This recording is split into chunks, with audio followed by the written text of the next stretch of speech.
Hello, hello. I hope everyone can hear me.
Can you guys hear me? 1, 2, 3, 1, 2, 3. 1, 2, 3. All right. Give me a thumbs up if you can hear me.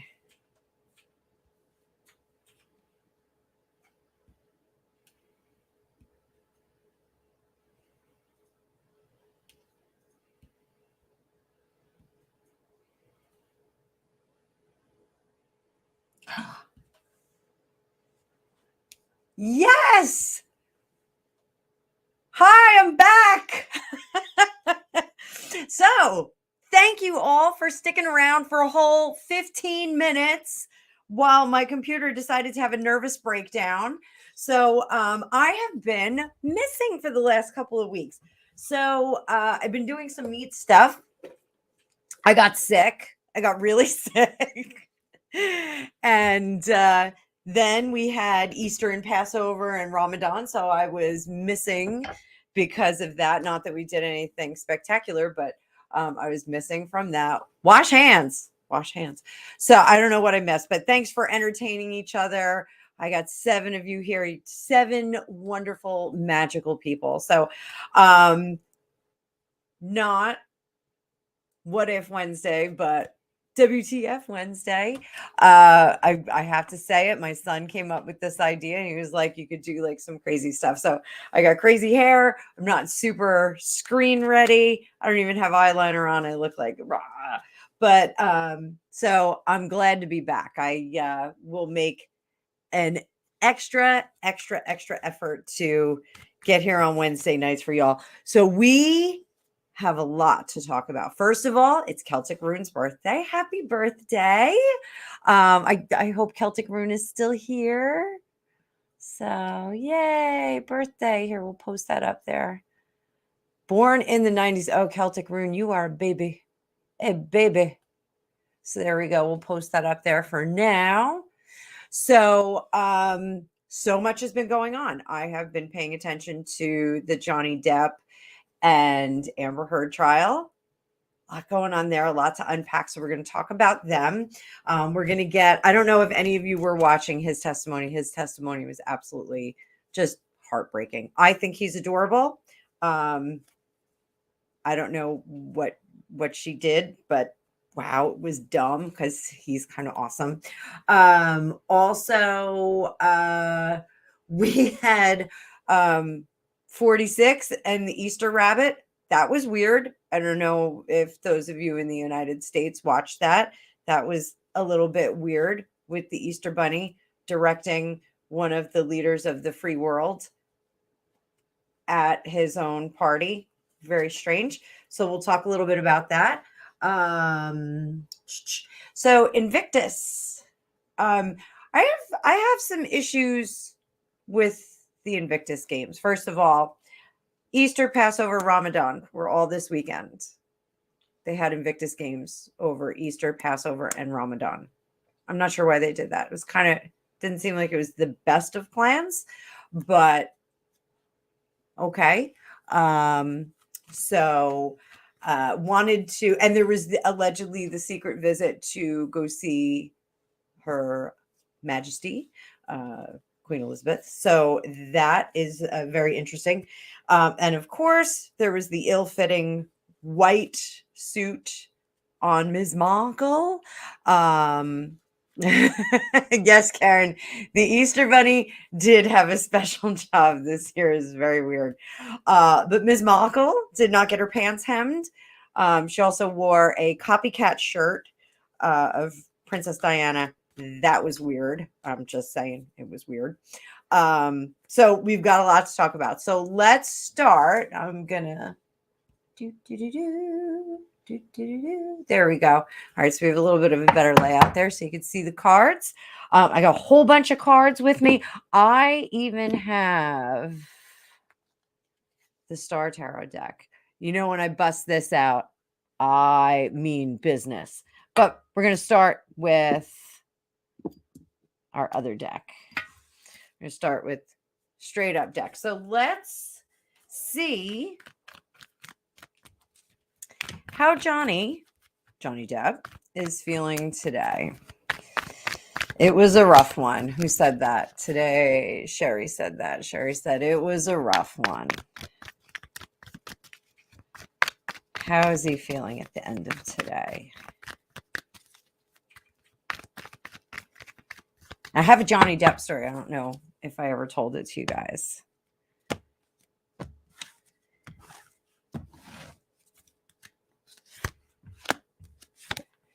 So my Johnny Depp story is in Los Angeles. There's a place called Barney's Beanery. Those of you that live there know about it. It's kind of like the closest thing to like a New Jersey diner. So my ex-husband I was homesick, so he brought me there.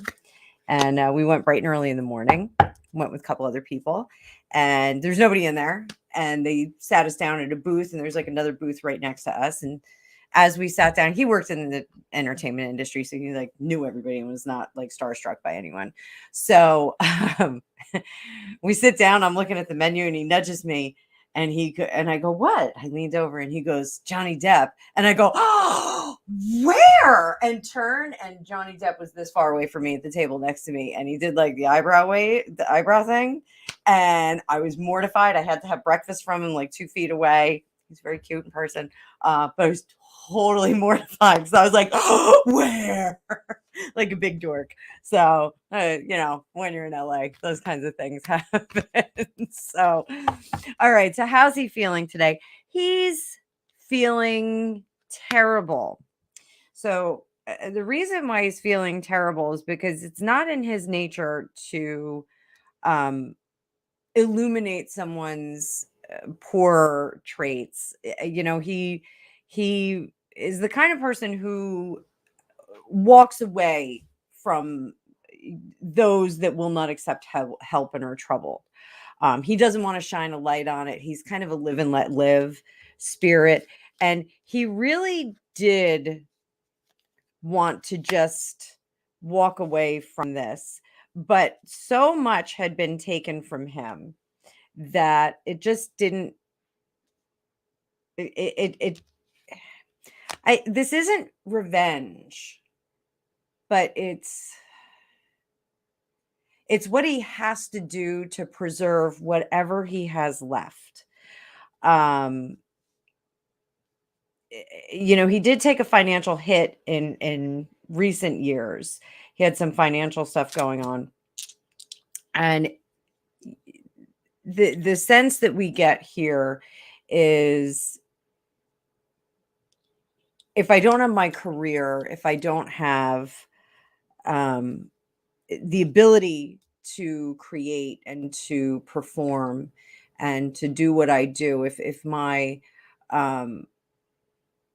my craft is taken from me, I can't let her take my integrity. I can't let her take my reputation. I can't let her bury me like this. I don't want to be a line item in a Hollywood story where it's like Fatty Arbuckle. I don't know if any of you know the Fatty Arbuckle story. So the jury's still out on this one. Apparently Fatty Arbuckle was an actor, and oh god, like he's a big guy. And apparently there was a night, I can't remember what hotel it was at, Paramount Hotel or something. It was one of the famous hotels. There was a young woman who did not survive, and allegedly it was because of some interactions that they had. You can look this up on the internet. The story is out there. So his whole career is kind of colored by that line item, whether or not it was true. Like the jury, like I said, the jury is still out on that one. Likewise, the whole Mommy Dearest story, which was a slander piece, allegedly. There were 2 other girls that were raised by Joan Crawford who said that they had actually been kept in the will, and they had said that Joan Crawford was actually a good mother and just had some standard requests of Christina and her brother, I guess Christopher, and that's why they were they did not comply, so they were out of the will. But nonetheless, so he does not want this to be that kind of a circumstance. He doesn't want to be, fabulous, wonderful Jack Sparrow and everything else that he was. I mean, I love Jack Sparrow. I thought Jack Sparrow was a great character, of his own creation, frankly. So I thought it was really an amazing character. And he really wants to hold on to what he knows that he is, and he wants that reputation to be there. Um, because of the nature of his personality, because he is somewhat secretive and now much more guarded. He was guarded before, now he's much more guarded. There are very few that actually really know the happy and sad of him. So there's a very intimate circle that's very small. I would say even some family members are not that closely in tune with what he is and how he feels on the inside. So there's very few, but now he's even more closely guarded. So those of you that are thinking, hey, he's single, I'll see if I can lick those wounds for him. I don't think he's going to be getting together with anybody. Frankly, I'm going to be honest. I really liked him with Vanessa Paradis. I thought she was amazing. I thought she was really cute. The kids are beautiful. And when he did marry Amber Heard, I was like, huh? I didn't get it. I mean, she's very pretty, but I just didn't get it. I thought the age gap was a little weird. I thought the meeting up was a little bit weird. I just thought it was weird. So there's still going to be some stuff that, very closed off. His fear is that he is going to be branded as it's very common in his mind for someone to be an abusive man, this abusive man. It's like this very common, very big, common in the sense of being common, not common as in typical, but is very base and like very unevolved kind of thing. And he does not want to be seen as that, because he does think that he thinks in different layers. He thinks in more esoteric and more lofty layers. So eventually the story is going to come out. So this Sun card in reverse and the Justice in reverse, this is Justice in reverse is, Justice upright is like, raising the dead, bringing back all these stories. We're going to be putting the dead to bed. We're going to be getting beyond the stories that are being told. I don't know if this is a healing process, but it is going to kind of end the story and the saga of Amber and Johnny. But the Sun card here gives me a lot of hope, because what that tells us is that there are things that are going to come to light. There are things, when we get the Sun card's not only about positivity, it's about great things, awesome things. It's the best card in the deck, whether it's upright or upside down. It doesn't matter which direction it is. It's still the best card in the deck.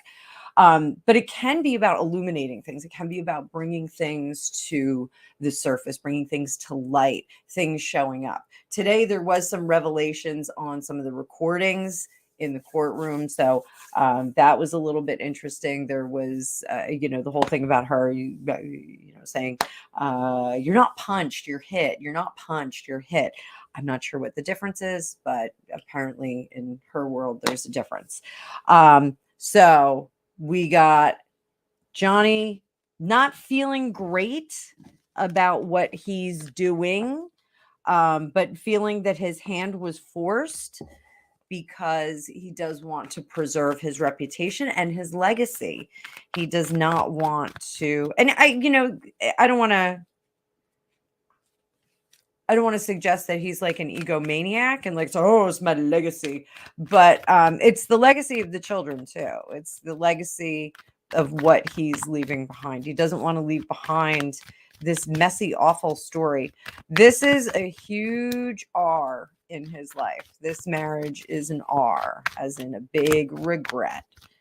He is very, very sorry that he did it. So Where's our future going with him? What's our future look like based on what's going on right now? And remember, tarot reads the current. It reads right now. So if next week something crazy comes out, things could change. But right now, oh, he's coming out good. He's being very even-handed.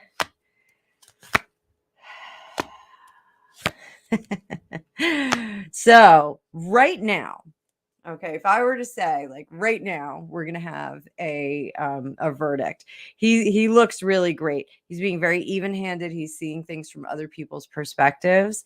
He's squeezing a rock for blood, though. He's not gonna get.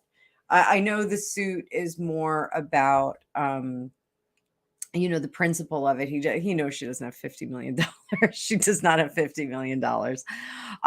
And there's this, some would say, oh, it's a disappointment because he's not going to get the payout. No, he's not disappointed because he's not getting the payout. He's disappointed because this is taking part of his soul. This is eating away at him. This is something that he would not do ordinarily. He just is not this type of person. He's the type of person that would rather build someone up and just kind of guide them along the way toward some kind of illumination, that he is bearing his soul, and that it's not even that he's telling all these stories about himself. I think that's a whole separate issue. That's not the primary issue. The primary issue is that he had his hand forced to tell all these stories about her and to talk smack. He just doesn't want to be talking smack. But at the end of it all, it looks like he's still going to have that reputation intact. He's still got a really good fan base. So it doesn't look like anyone is very anti-Johnny. I saw I think New York Post had an article about, oh, he's crying crocodile tears. I don't think he was crying crocodile tears. What do you guys think? Sound off in the comments there. Team Johnny, Team Amber. Doesn't matter if you are, you aren't. I'm just reading the cards here. We're going to see what the cards have to say about Amber here. Let's see what they say. How's Amber feeling today?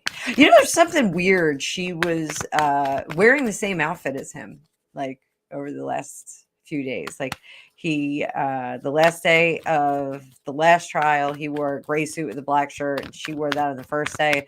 Like, every day she wore the same outfit. So I don't know, it's kind of weird. So, and don't forget, like, share, and subscribe. I am approaching 800 subscribers. I'm getting there. I know I haven't posted in a while, so that's one of the reasons why I don't have more subs. But that's my fault. So let's see what's going on with Amber. Amber. Oh, how is Amber feeling right now? I'm throwing that back in. I'm not ready for those. Not ready for jump outs yet. How is Amber feeling today?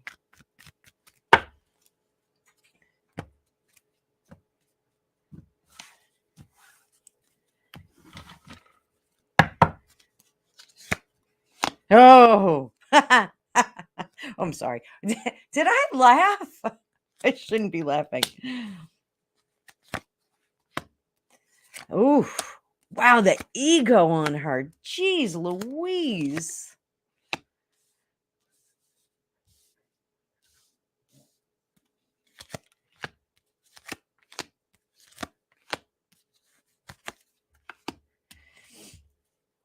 Okay.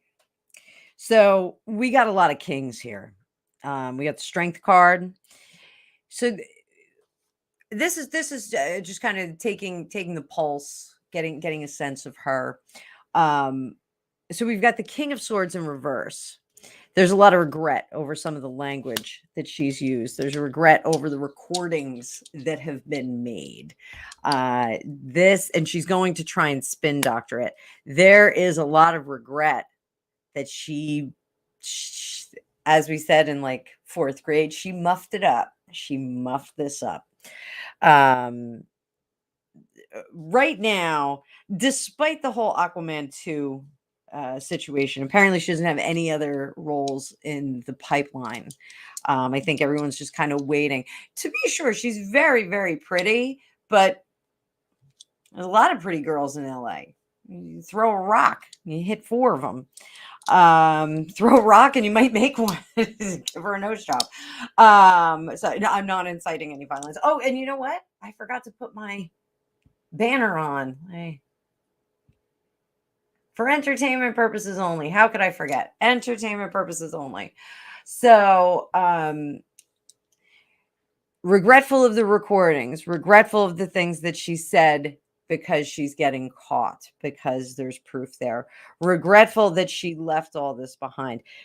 Her favorite place in the world was that island with all of her friends on it. I'm just saying. I think it's like something pond island or something like that. Apparently the one next door was just for sale for like 66 million. I think it's sold, but if it didn't, you have 66 million dollars, you can be Johnny Depp's neighbor. And somebody else has an island down there. It's like a whole like celebrity row. So um she if given the chance, she would try and sweet talk him. I would not be surprised if she was trying to send nicer messages over to him after his testimony today. I think some of the testimony hit really, really close to the heart. And I think she may be extending an olive branch either with the settlement or just like, "Oh, come on, Johnny, let's just make nice," because she is not seeing any kind of future for herself. When she gets on the stand, she's going to say that this relationship ruined her career. She's about to say that. And in the spirit of Meghan Markle, I think it made her career, because I didn't know who she was before she married Johnny Depp, despite being in the Rum Diaries. So, again, she's like, she's a very LA look. It's, there was an article that said like her face was like geometrically perfect or something like that. But and I like, don't get me wrong, like I'm no, LA beauty, but I think she's all right. There's nothing super, super interesting about her. She's not a Salma Hayek. She's just not super interesting. I don't know what kind of an actress she is either. They're going to change their tactics. I guess the defense counsel they're going to make some changes to the way that they fight this. So the one attorney that got up and talked about the Amica cream, which is actually arnica cream, we could do a whole reading on that. I don't think that Amber is very happy with her right now.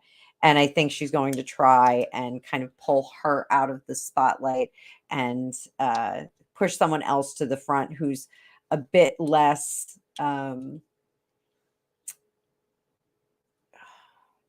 a bit less sullied, because that woman is a little bit sullied at this point. But she's sticking to her gun. She's sticking to the story that she was abused, but she's going to start telling her attorneys that she just wants it to be over. She just wants to make it nice, and she's kind of backtracking on the story that she told in terms of her actions and her response actions to it. So that's what's going to happen. But she's like sticking to the story, but she's like, I just want this to be over with. I can't do this anymore. I can't do it anymore. I'm just exhausted. I mean, there's a whole lot of talk about there was like a schedule for substances at the wedding, and like, I don't know, you just kind of don't do that. But I didn't have a schedule at my wedding for anything like that. I don't know if any of you did. If you guys had a schedule for substances at your wedding, please let me know in the comments. I think that's kind of crazy, especially when you're on an island. But her defense counsel, the people that are working with her on this, are not really thrilled about the change of heart and the change of tactic that she's kind of pushing here. They're not really thrilled about it. Her her major fear is that she's going to walk away penniless. Reality is that she's kind of penniless right now.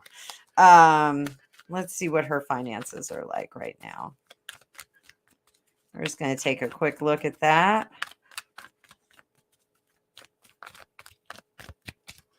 And if you have any questions that you want to ask, fire them off in the comments. I'm all yours. I'm making up for lost time, people.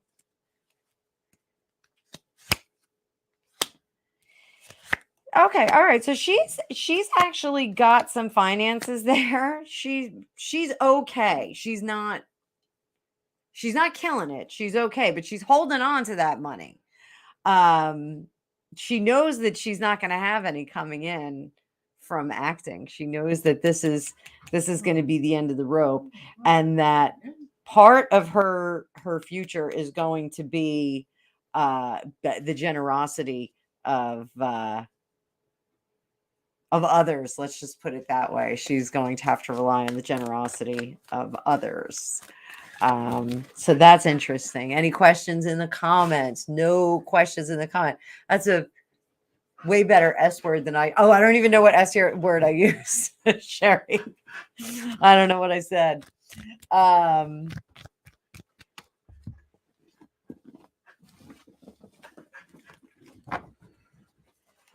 So let's do a quick read for Ike, his buddy Ike. Ike was an awesome. I didn't make anybody a moderator. Who wants to be a moderator? Just in case we get creeps.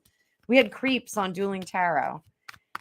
Shout out if you want to be a moderator. I'll make you a moderator. I'll give you all this power, all this crazy power. So let's take a look at Ike. Let's see how Ike's doing. Isaac. Oh, Sully. Oh, good question. Kath Kelly. Good question. We're going to look at him too. So we'll take a real quick look at Ike, because Ike was Isaac. Ike was he was a great witness. Let's see. He said he doesn't paint anymore. Let's see if he's going to get painting again. We'll just do a quick read for him.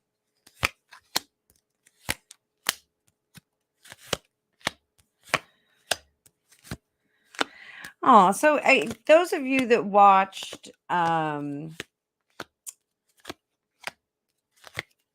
Peter Pan, so it looks like Ike kind of lost all of his happy thoughts. I think this was a really unique and unexpected circumstance to become friends with Johnny Depp and have him as a patron, which I think is just so charming. That's such a charming thing, like to have be a patron of an artist. I just love that idea. I'm totally watching Pirates of the Caribbean tonight. I may stay up late watching Pirates of the Caribbean all night. I'll watch all the Johnny Depp ones. I won't watch any of the other ones. So, he's having Isaac is having some trouble, like, seeing into the future.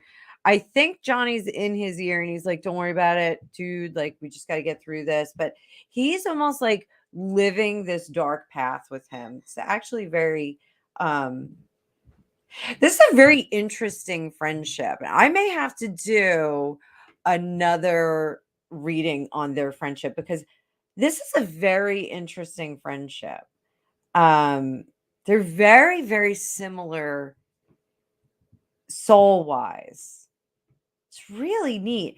And Johnny, like, so believes in him and is like, he's like the air that fills the hot air balloon for Isaac.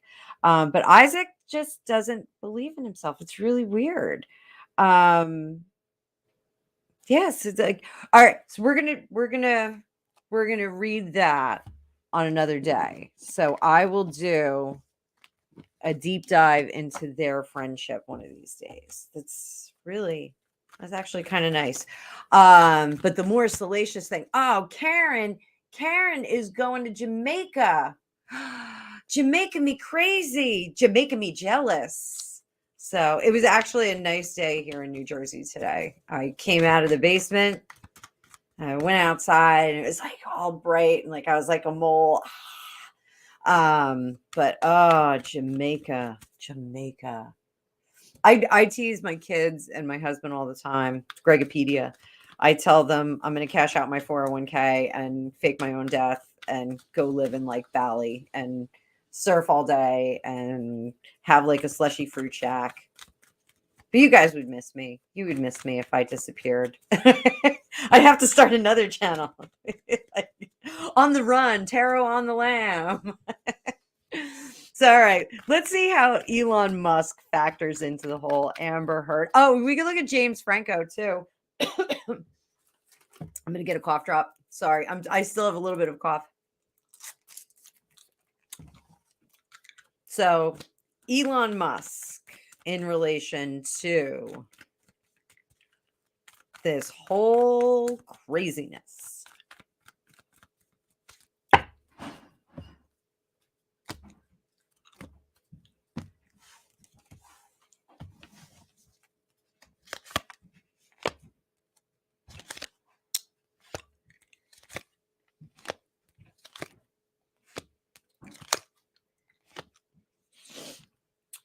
So Elon is kind of done with this whole scene. He doesn't want to be involved. Give us just a second. So he kind of got in and got out, pardon the pun. And there is information that he has. He's not forthcoming. He very much like Johnny Depp. He just doesn't want to blast anybody and doesn't want to blow up anybody's life. He doesn't want to illuminate, a jerk if it, if there's no need to, if he doesn't have to be involved, he just doesn't want to be. It's the economy of energy is much more important to him. He wants to make sure that he keeps his focus where his focus belongs. And there's something about Elon Musk when he closes the door, he doesn't slam doors. He's not slamming doors and yelling and screaming and causing a ruckus. He just kind of softly closes the door and locks it and puts the deadbolt on and leaves the key nicely on the table. And he just walks the F out of there and he just stays away. He doesn't have this weird, like Melrose Place drama thing that goes on. Like he doesn't feed off that drama. It doesn't pay him any mind. He's the switch that he has, like the emotional switch, he just kind of turns it off. Like it's just, I don't even know if he actually turns it on, quite frankly, but he just doesn't want to get into the fight anymore. He just doesn't want to. I don't know. I cannot tell if they will subpoena him.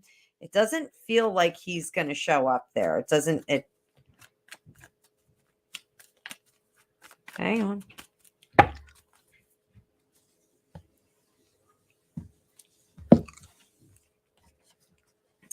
It's like Elon Musk says, I have, there are much more productive ways for me to spend my time. This would be a waste of my time. And it doesn't really have anything to do with me. And it's not something that I need to be involved in because I'm just not involved. It doesn't have anything to do with me or the work that I do. Or why does my phone periodically just turns on and starts listening to me? So it just doesn't have anything to do with him, and he's not interested in being a part of it, and he just doesn't want to be there. So he won't be there. Like that's pretty much like his attitude. So the excuse will be that he has something else that is going to take him away from that. They're not going to force him. At some point, Amber will realize that he's not going to be a good witness for her, and they're not going to press it. And I don't think Johnny Depp is going to press it either. I don't think Johnny Depp wants him in there, not because of anything that's going to get revealed, but because there's no point to having him in there. To have him in there would only further. I'm going to use it again. Sully Amber's reputation. I gotta light some more incense because we're talking about sketchy people. So here we go. Get some of this lit up. let's take a look at James Franco. So I don't think that Elon's going to wind up in that courtroom. Right now, it doesn't look like he will. Looks like Amber doesn't want him there. And it looks like Johnny Depp doesn't want him there because it's just going to make her look worse. And he respects that Elon doesn't want to get involved. So he'll keep it out of there. That chapter, even though there's video, will not that kind of video. Not that kind. There's video of him in the elevator, the private elevator. So let's see. There was also video of James Franco. This is the end, one of the funniest movies I've ever seen about James Franco and many other people. If you haven't seen it, I highly recommend it. It is hilarious. James Franco. Come out wherever you are. Woo! There he is.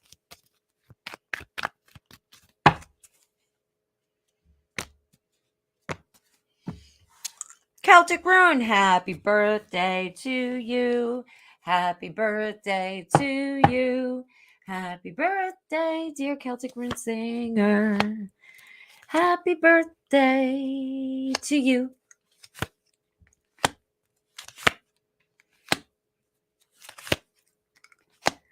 James Franco.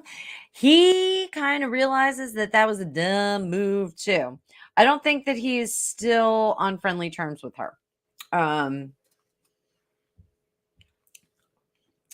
He's being dragged a little bit too much. And he just doesn't want to have to go in there and tell all his business to a whole bunch of people. So Aries, Rainbow Child. What? I didn't even hear about that. All right, we'll come back to that, sweetie pie. So the trial is going to be a lot of work. He's going to need a lot of coaching because the evidence of what went down is not really manipulativable. I just totally made up a word. That was a weird word. He can't manipulate the data, the information, and the footage that they have. It's going to be really hard to say, well, we were just having hamburgers when it was the middle of the night and they were huddled up in the corner. So it's going to be kind of a trick. So what is he worried about? Is he worried about career? Is he worried about relationship?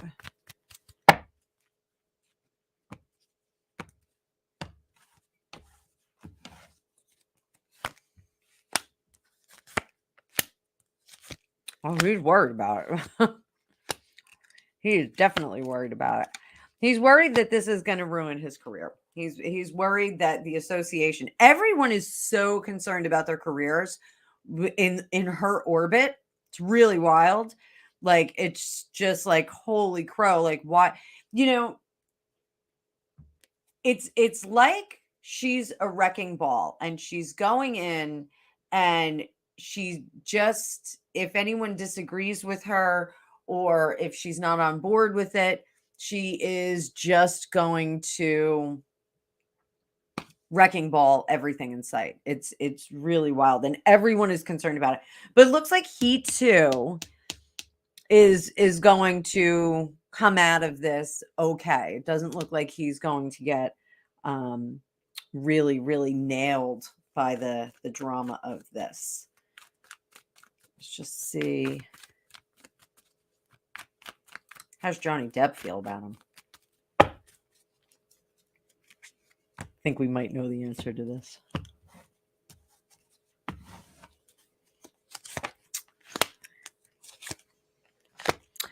Very judgmental.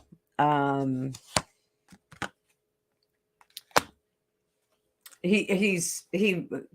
Depp is very high-minded, judgmental of the morality of James Franco. He's almost like appalled by, like, dude, how could you be such a terrible person? How could you be so awful and like wake up in the morning and like just how do you live like that? How do you live like that? So that is that. So any questions about any of the other players in this Johnny Depp debacle? I don't want to do like IO or any of them, like I don't know, Rocky, like I don't care about any of her satellite friends. Like, but so do we want to know if the dogs pooped the bed or if IO pooped the bed? I think it was IO, but I'm pretty sure it wasn't the dogs. So those of you that aren't following the trial, so the day after Amber's birthday, when she was very mad at Johnny, he left the house and slept in one of his other homes. I love that. One of his other homes. And the housekeeper sent a picture. Somebody pooped the bed. Amber tried to blame it on the dogs. The dogs are teacup Yorkies and they weigh about 4 pounds. It's my sloppy shuffle. Drop my cards. So, hi Mel. Yeah, you can watch it on replay. The drama kicked to the first 15 minutes because my internet went out. So, who pooped the bed? So we're gonna do dog number 1, dog number 2, dog number 3. Do IO on the bottom. For entertainment purposes only.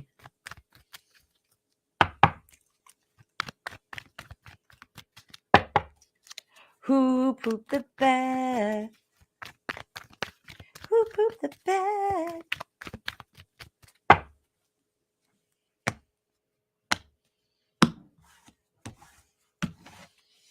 Was it doggy number 1? No, that's a big fat no. Doggy number 2, that's usually a no.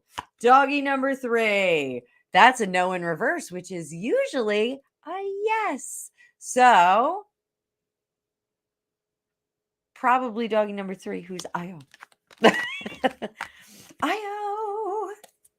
IO Silver, away. So that was fun. Yeah, for entertainment purposes only, IO. It wasn't the dogs. It was not the dogs. Well, wait, here, we'll pull one more. Was it Amber herself? Was it Amber herself?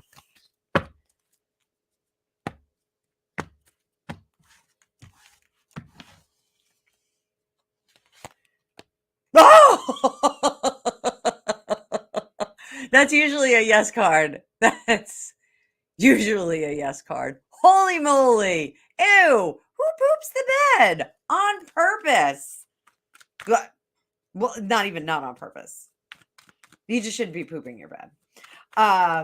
So that being said, speaking of pooping the bed, the Easter Bunny at number 46.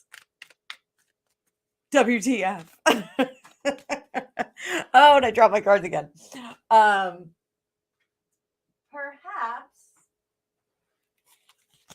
we need to take a look and see. I'm going to stand up. I was on my stool. So let's take a look. Who was in the bunny suit? Was it Jen Psaki? Was it Barack Obama? Who was in the bunny suit? We'll take a look. Let's see who Mr. Easter Bunny was, or Ms. Easter Bunny. Should I do mix? Mix Easter Bunny.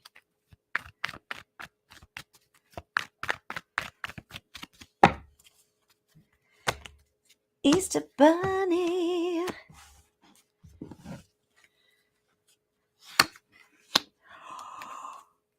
Oh, that is a lovely card of death. The Easter Bunny is change. Hope and change? Is there hope and change? Maybe it's hope and change.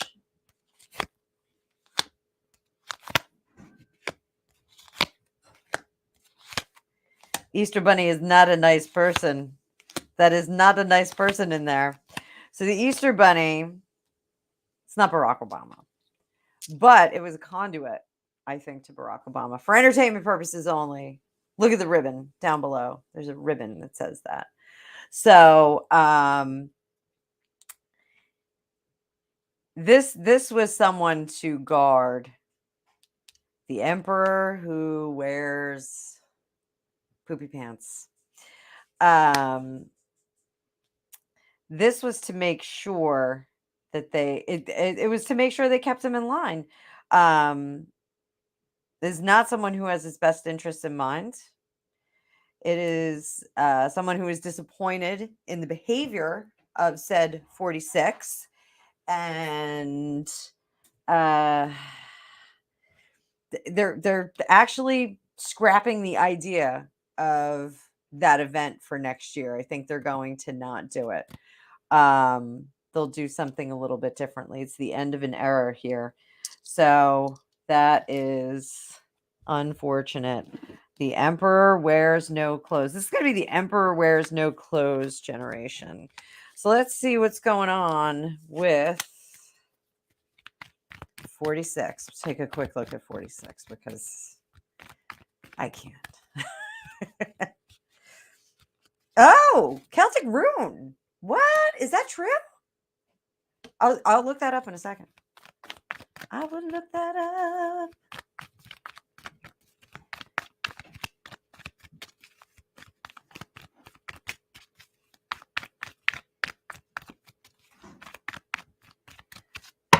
"46, 46, 46, 46, 46."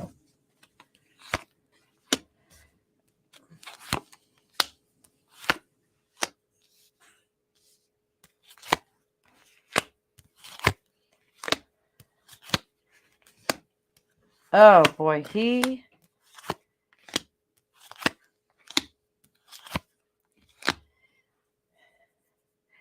So here's our wish card. You know, this is a good card here. Absolutely, all Easter bunnies give me the willies. When my kids were little, I never took them to Santa Claus or the Easter bunny, much to everyone's disappointment in my family. I don't have those pictures. We actually had our own private Santa Claus who would come to our house on a motorcycle and visit with my children before Christmas. So, but the Easter bunny, no, I never gave them that trauma. I traumatize them now different ways that they're older. It's much easier when they're older. So he doesn't understand why they won't let him freely talk. He actually wants to like do his own tweets now. There's something about that. He doesn't understand that there are powers that are in control. He's not getting it. He's not getting it that he is being directed. He thinks he's making these decisions. They are putting things in play so that he thinks that he's making his own decisions. Oh my God, they're like being planted. I would not be surprised if they had like tape recorders like running in the bedroom so that, he's like hearing, what the next thing he's supposed to say. Hi, Gregopedia. Everyone, there's Gregopedia. You can all say hi. Hello. Hey, did you know I need you to do some producing? Producering. What? So there was a plane that went over the Capitol today. Oh, no fly zone. No. Yes. That's like a super no fly zone. Like you're totally not supposed to be there. Oh, so you're not going to look that up, huh? No, I'm making Oh. Well, that meal prep up there. Uh-huh. So, so he's not happy that they're kind of giving him assignments and not letting him just do whatever he wants. He's kind of unhappy about it. And he thinks like he's going to start like a new project. I know there was an announcement about another new project today. Which is like restructuring of everything. I have to do some more research. I was working for most of the day and had readings after work, which by the way, all weekend. I have availability for readings. I didn't book anything for this weekend. So there's a link in my bio, and I didn't put it in the description of the video, but you just go to my bio on my YouTube, and there's a link there for my scheduler in Calendly, or you can go to Fortune Cookies Ltd, Fortune Cookies Tarot Ltd.com, and there's a link there as well. So that being said,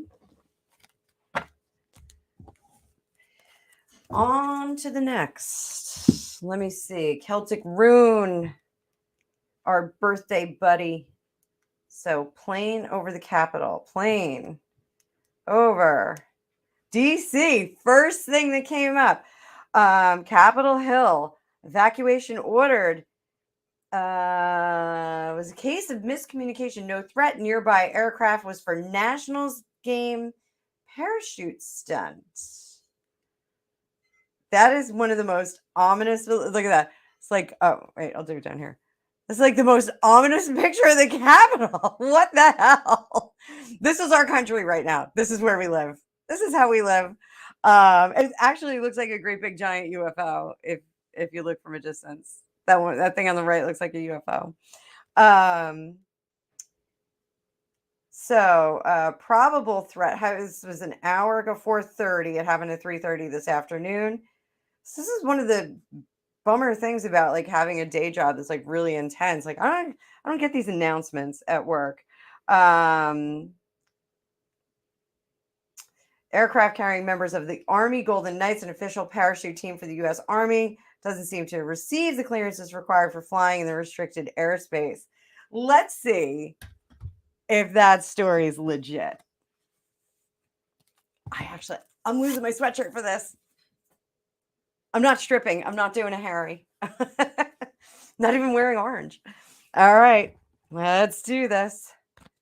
Was that legit? Is this story legit? Parachuters, is this story legit? Shake, shake, shake. Shake, shake, shake. Shake your booty. I wonder if I sing songs, if like they'll shut me down for like copyright, or if it's just if you play the original. I don't know. Like they're not.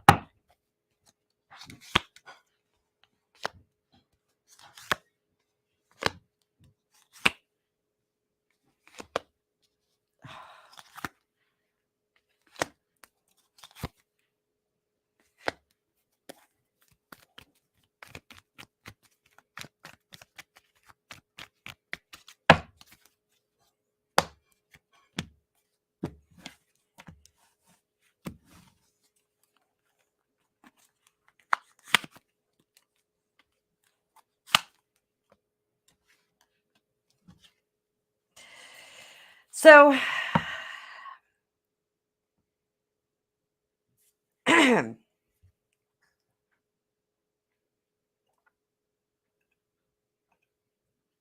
pinkies up. Hello, Christine. So this is what we got. It isn't like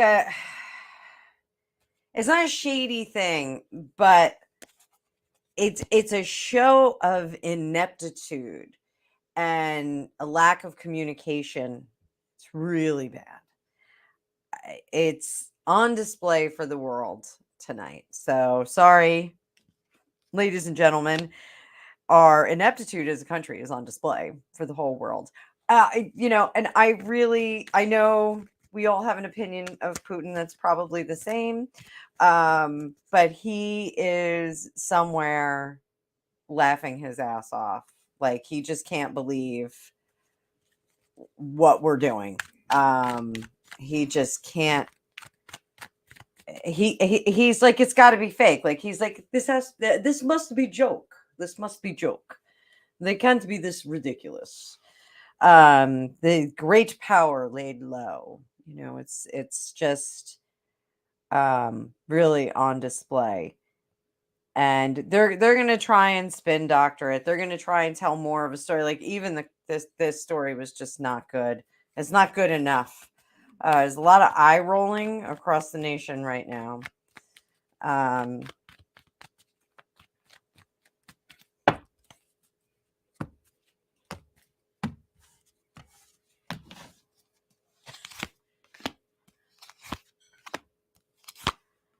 They're going to try and fix it. It's not going to work. I can't wait to see what Peter Ducey asks. I just can't wait to hear what he says. Well, don't you think this is a little crazy? So, Peter Ducey picked the right time to be the spokesperson of America. So, any questions you guys want to see on that? Yeah, Celtic Ruin. 800,000. Oh, to stop Biden. So, oh, wait. I'm sorry. I didn't mean to do that. I didn't mean to take it away. Could this, it was the show of ineptitude purposeful? Was it purposeful? Did we do this on purpose? I don't think we did.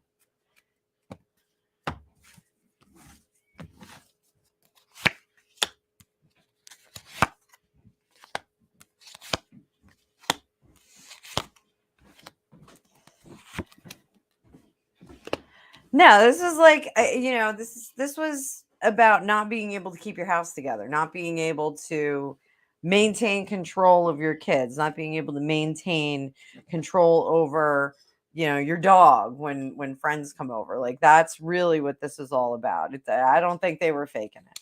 I think the cover story is going to be fake. They're going to try and make it look better, but we just look stupid.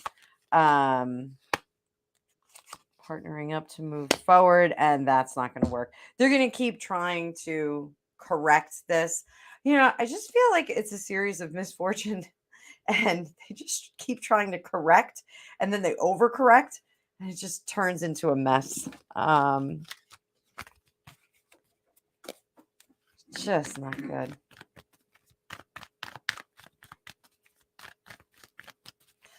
Not good. Let's take a look at the U.S. real quick. We're going to do much grander. And I'm actually going to switch decks.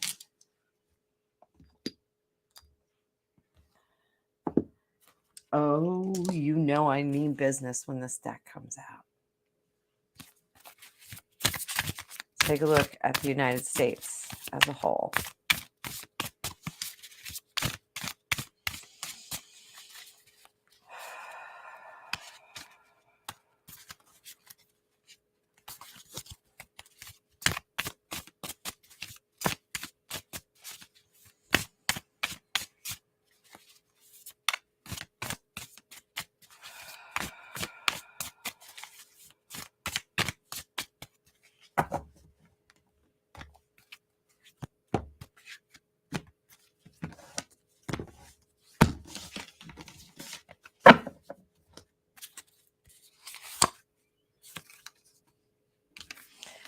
Oh, boy.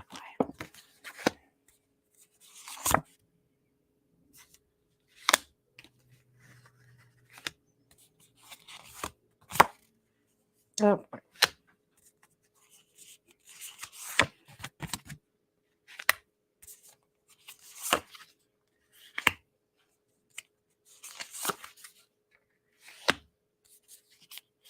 So, all right, we're going to stop right there, and then I'll pick these up because they're so big. So, Karen, I think you're right. So, good old gal of the United States, very, very foolish. A lot of foolish moves right now. Reckless, trying to make something happen. This is our Prince of Wands in reverse. Upright, this deck is just absolutely magnificent. Upright, he is creating, he is unifying, he is trying to make magical things happen. When we're upside down, we get into much darker magic, recklessly trying to bring in the dark magic. The collaborative work, the working together, is no longer something that we're going to do. And so one of the things in this deck, this is the Kundalini awakening right here, this beautiful little squiggly coming up. That's awakening, that's becoming more powerful. That is behind us. That is something that we don't have access to. So it's something that we have left in the past. Moving forward into the future, we have lack of cohesion. So this is our Ace of Cups, lack of cohesion, lack of getting together. And there we have that rainbow again, but we're not getting it because it's upside down. The King of Wands, this is not being able to get things done. So the good news is that or the bad news is that they're trying to do the Great Reset. The good news is that it's not going to work. The bad news is that it's going to leave us in this nether place where we're not there, not moving forward, not moving backward. We're just kind of stuck in between. And that's our Seven of Wands, which is our mastery of balance when it's upright. When we get into the reverse, this is not mastery of balance. This is complete and total discord and disarray. So now we get into how others see us. They see us as the great power fallen, as the great balancer of everything, the Mother Earth, the Gaia, the leaders of Gaia. But when we're in reverse, we are no longer in control of that. Our emotions are all over the place. We're in menopause in the worst kind of way. We're very emotional. How others see us is in chaos. This is, again, our anxiety card. They see us in trouble. We're drowning, and the rest of the world is unable to help. This is like your parent fell off the side of the boat and you are a toddler and you cannot help them. It's how the rest of the world sees us, and it's causing more anxiety on the outside. The hope is that we're going to regain our footing and that we are going to restore some balance to Gaia and to our world. But then we have our Five of Pentacles in reverse. So it's going to be a long haul. Like I said, we're not going to make it to that great reset. Like, they're not going to accomplish that because it's just a ridiculous, unachievable goal unless unless you reduce the numbers significantly. We're talking like 1/8 of the planet, because then your resistance is really leveled. So I said that out loud. I end up drinking. Well, that was depressing. Let's take a look at Harry and Meghan. So I know everyone else is not using her name. My darling friend Alicia is calling her no one, but I don't want to steal that. I'm just calling Miss Markle. Miss Markle. So, not sure if we stay with this deck. Do we stay with this deck? We'll put this off on the side. We'll put this off on the side. And we'll go back to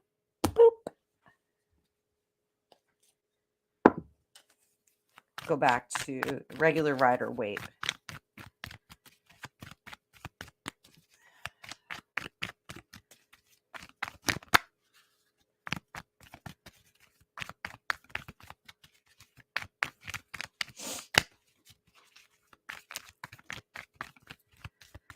Let's see how Harry's feeling. Oh, Mel, it is a nice deck. You want me to stay with it? I could stay with it. Yes, the PR on them has revved up. Let's go back to it. You know what? We'll do Harry, then we'll do the Queen and Meghan with that deck. Okay.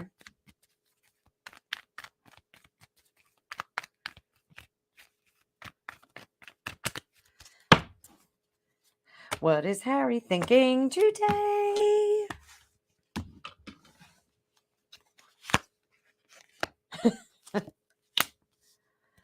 Oh.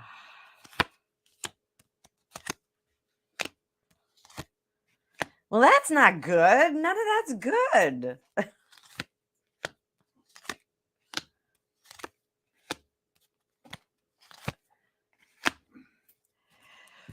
So,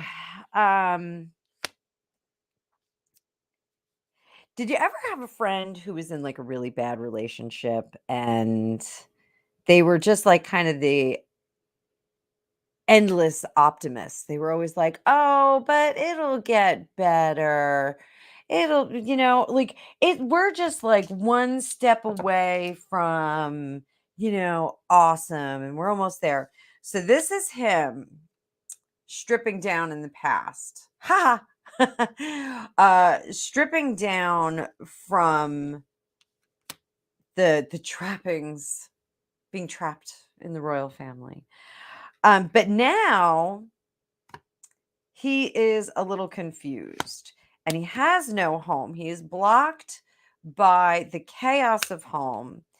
And he made the statement that California feels like home now, feels like he should have always been there. I agree. Like it's a great place to be, especially if you do have the funds to be there. However, he wants to be a prince on vacation. He doesn't know any better. And that's the next thing that he's trying to figure out. So he's trying to figure out what he is going to produce, what he is going to sink his teeth in and going to make some money. This is the most disturbing card of all. I know I just said it. It's the best card in the deck, but this is how he sees himself. This is ego upon ego upon ego. This is way, way overreaching in terms of what he's thinking. Other people see him as the emperor unseated. His fears are that he will lose control and he's going to say too much. Really? Really, Harry? Really? Just worried about opening Pandora's box. Really?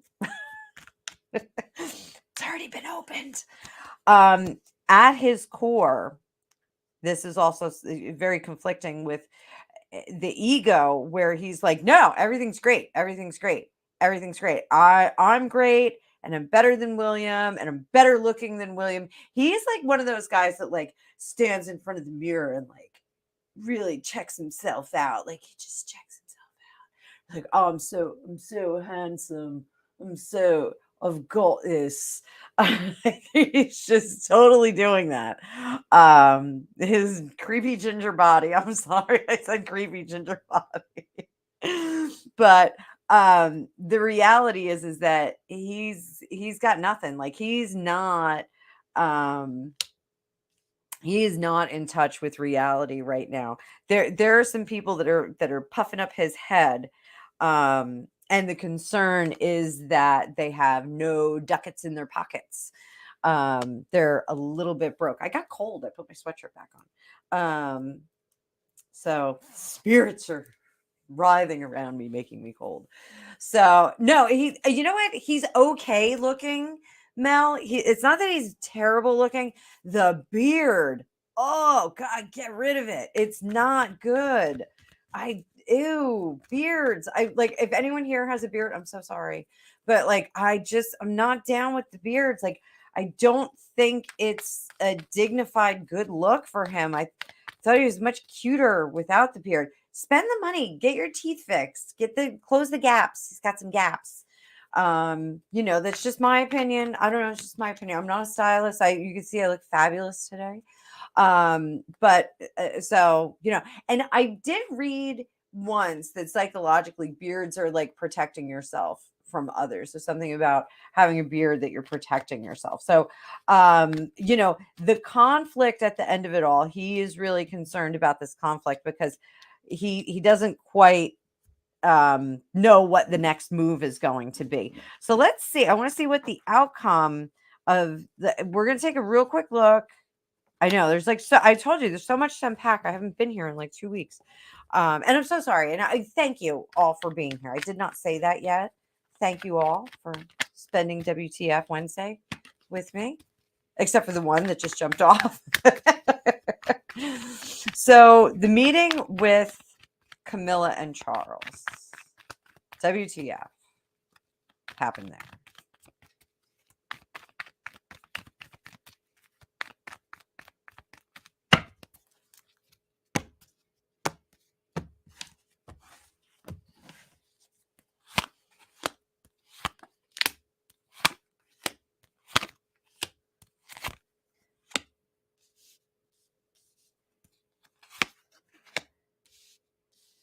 They were fishing.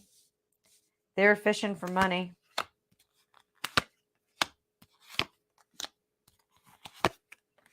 That was a fishing expedition.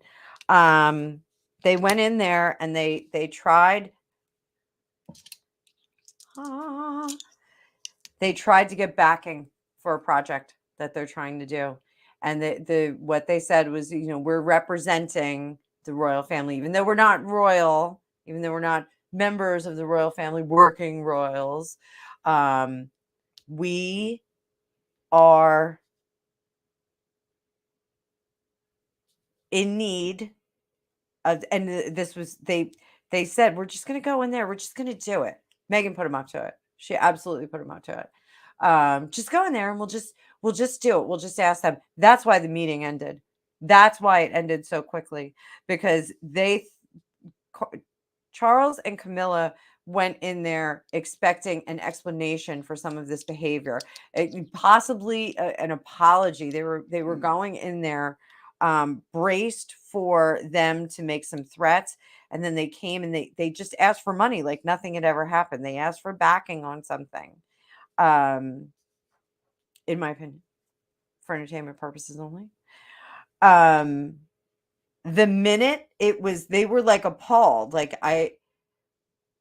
Charles and Camilla were like, and like looked at each other like, really? That's what you're here for? Like that's, and they, in their very delicate, reserved way, were like, you got a lot of nerve. You got some tires on you. I said, you got some tires on you. And they immediately changed. They immediately became much less, this is Harry and Meghan, became much less jovial and cordial, and immediately stiffened up and bristled. And Harry was like, well, that's that.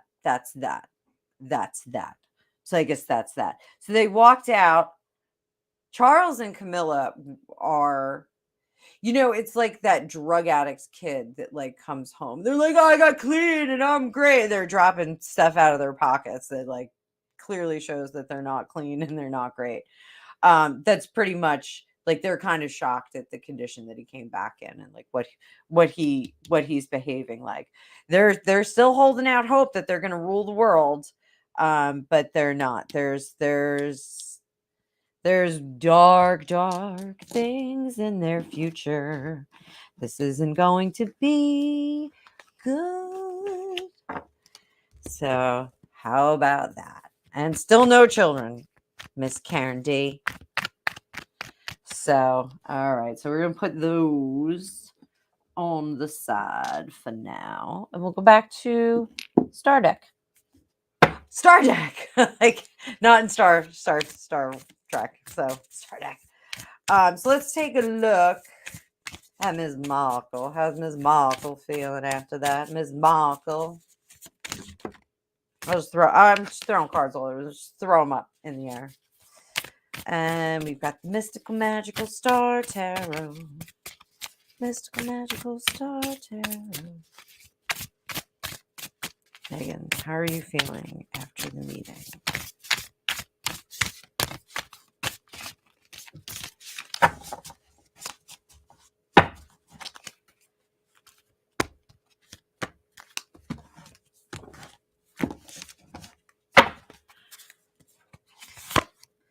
Oh.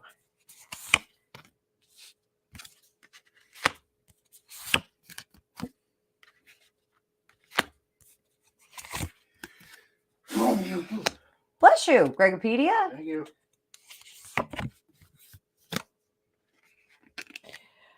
So, and I can hold these up. Tower in reverse. This is cataclysmic change that sometimes we put into play. Okay. So this is sometimes something that we've done. Strength. She's going to be strong. She's going to be strong, and she's going to try and create and just keep it on. Doesn't look like she has much of that spark of creativity. But she's still going to try and tame that beast. She's still going to try and get the word out. She's going to try and manifest, but she can't. She just does not have. She just does not have. Creativity comes from an unknown place. It comes from somewhere within all of us. I'm a fiction writer. I don't know where it comes from. I get these stupid stories in my head and I write them down. That's pretty much how it works. I write under the name Miranda Von Scuttlebutt. I have some stuff on Smashwords if you want to go look at that. Miranda Von Scuttlebutt. Yeah, that's me. So she just she's a great salesperson, but she's not the artist that makes something. She's just not. She doesn't have that finer sense. Like, when you're into design, like when I look at my living room, like I know, like, hey, there should be a picture there. I'm not a designer. I just know, like, that's how it's supposed to go. When I'm writing a story, I just know that, like, a semicolon belongs there. I know when I'm supposed to indent. I know that sounds like grammar, but like there actually is a much finer art to creative writing than just writing down and having good grammar. And it's hard to explain, doing this video now, but she just doesn't have that. And the illumination, the understanding that she just doesn't have that ability is perhaps not yet yielded to. I'll just throw those cards on the floor just like that. These great big giant cards. These are great big giant cards. Like they're huge. I'm so used to like shuffling the small deck. So what is her next move now that the Invictus fashion show is over? Because did you guys see the coat thing? The coat thing annoyed me. The coat thing. We'll check that out in a minute. Oh, bonsoir, Francois. Bonsoir. Mon ami. And Amber. Hey, Amber. What is next for her? So we got the Lovers. That's part. Oh!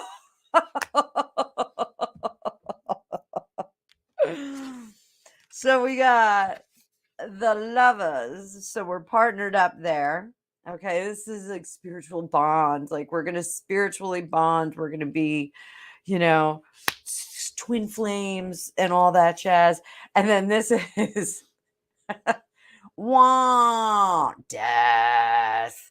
And this death card is more about that rebirth, that because there's the phoenix on there. So we have this really, really strong rebirth. So is this partnering with someone else to revitalize oneself? Perhaps. And then we get that Knight of Wands. Somebody is not lighting things up. The Two of Wands, making a decision or choosing between two wands. So sometimes that's choosing between two wands. And then we have the Hierophant. That is not making decisions for the whole, not making wise decisions, but making personal decisions, making decisions that will benefit yourself at any cost. So there we go. That's interesting. Let's take another look at that marriage. Let's see if we got a timeline on it. I think it was the body language guy said their body language was not in sync this time.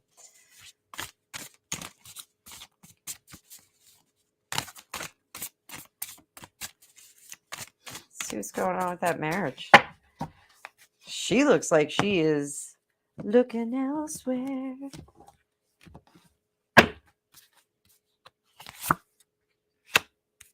Three of Pentacles, shaky foundation. Six of Pentacles, not being very kind to each other. Princess of Pentacles. Two of Pentacles. This is all about money, okay? This is all about money. We have Nine of Pentacles here, Princess of Pentacles here, all in reverse, except for the Two of Pentacles. This is about finding that new foundation and looking for abundance. See, there's our abundance card. So what we've got is not being able to get that restart, not being able to get a revitalized persona business, not being able to do that, not being able to kickstart. This was a test drive. Invictus was a test drive for her to see how people were going to respond to her in the media, and they're not responding well. She thought she'd hide out for a little bit. She get that little facelift, and oh, did I say that out? Did I say that out loud? I said it out loud, didn't I?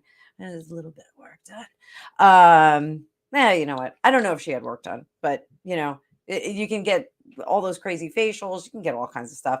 If I was in LA and I had oodles of buckets of cash, I would be getting facials like every day. So, not being able to restart, she doesn't know what she's going to do with herself. The podcast is something that's very much on her mind, because the podcast was not received very well. Hi, I'm Megan. That part of it, I think, was not really received very well, and everyone thinks she's still like kind of putting it on, like she's trying on like another personality for them. See if anyone's gonna salute it. Not getting it started. This is just not working. So she's gonna try for another foundation for abundance, and that's going to fail too. So this, I don't know if this is the split. This is our decision making here, where she's going to try and get that settlement and get the hell out while she can, or if they're just going to, do the whole Bonnie and Clyde thing and go out in a hail of glory. Hail of glory, hail of glory, hail of glory. Christine, in Arizona, we had a writers group that met once a month. We had a word for the month to base our story on. Oh, wow. Oh, yeah, that's kind of cool. Yeah, you know what? I hate to say it. I've written 7 novels, and I have not published any of them. I do like writing short stories. I like a story that you can sit down, read, and not have to commit to. And now that I am so busy with reading cards and my day job and all kinds of crazy stuff and kids and whatnot, I have very little time for writing. It's very upsetting. But one day I will retire and I will edit my 7 novels and I will publish them, and hopefully my kids will get to reap the benefit from it. So I'll die penniless in my basement down here. And my kids can go on to publish all of my works. It would be so much fun. And my phone just went on again. It's like, what? So let's take a look. What is going to happen with Invictus? All right. So Invictus, was it a success? Was it not a success? They were VVIPs. VVIPs. That's so stupid. I'm sorry. It was like really stupid.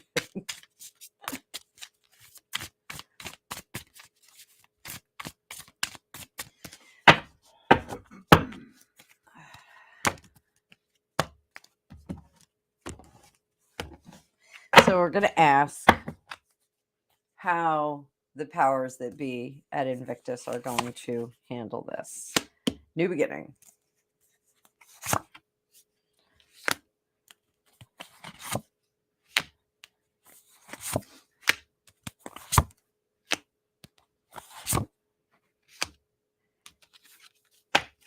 She butted in.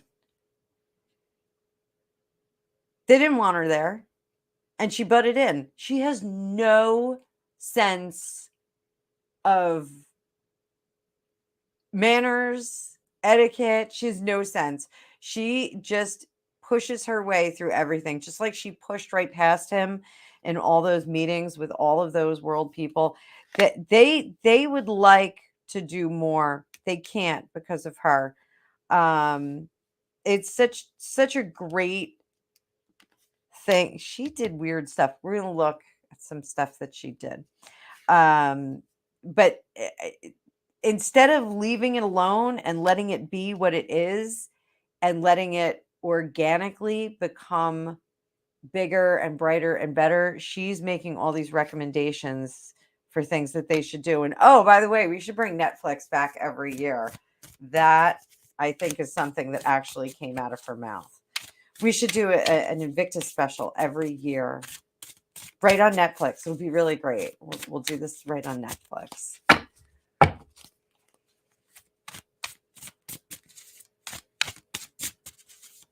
So what was she saying? What was she saying? Let's see if we get things that she was saying.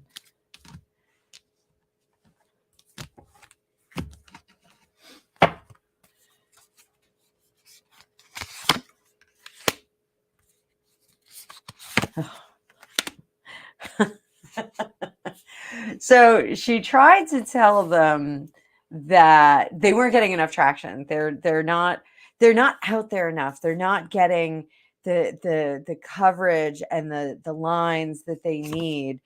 And I can do that for you. I can bring that in because I know people.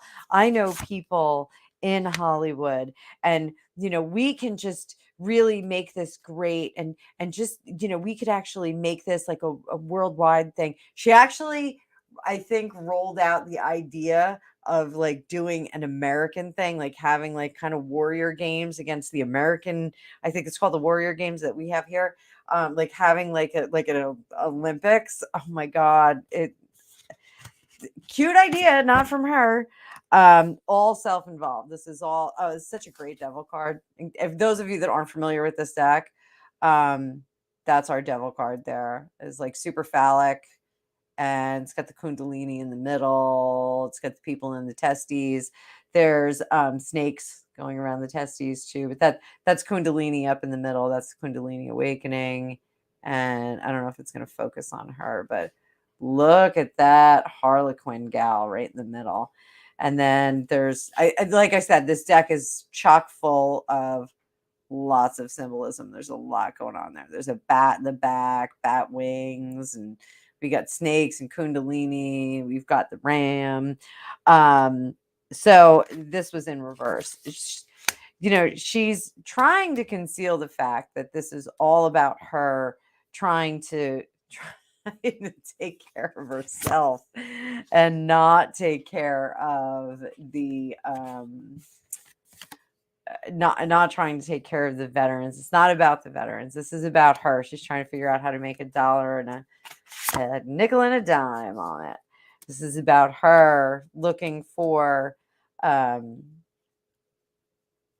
exaltation. This is about her trying to get that street cred for being able to finally put a project together and dragging Harry kicking and screaming. The unfortunate thing is that she's taking that away from him, and creating more anxiety. There was a number of times that he was crushed. Every time she opened her mouth, he was like, just shut up. Just shut up. I actually feel like he said, just shut up. But there's somebody who pulled him on the side. There was somebody that talked to Harry about this, and they said, listen, we'd like you to be a part of it. You're not going to make any money at this. But this is gonna get you closer to God. This is gonna be your good thing. This is gonna be your altruism. This will be the hook you can hang your hat on for the rest of your life. This is what is gonna make you look good. So there's somebody very, very smart in the background here who kind of pulled him on the side and actually got him away from Megan for a little bit. His response to that was, well, it's altruism. It's altruism. And that's all well and good, being generous, but well, I still have to make a living. Is kind of what he did. So that I think he severed that relationship with them. I don't think that he made that easy. I think they're looking to get out. I think if the relationship is not shattered now, they'll make a lot of plans without him. I don't think he'll be there for the entire Invictus games the next time they have him. I think he's going to not be a VVIP. He's going to be just a regular VIP. But I don't think they'll have him involved in the planning. and all that. Let's see what's at the heart of the matter. I'm going to do heart of the matter.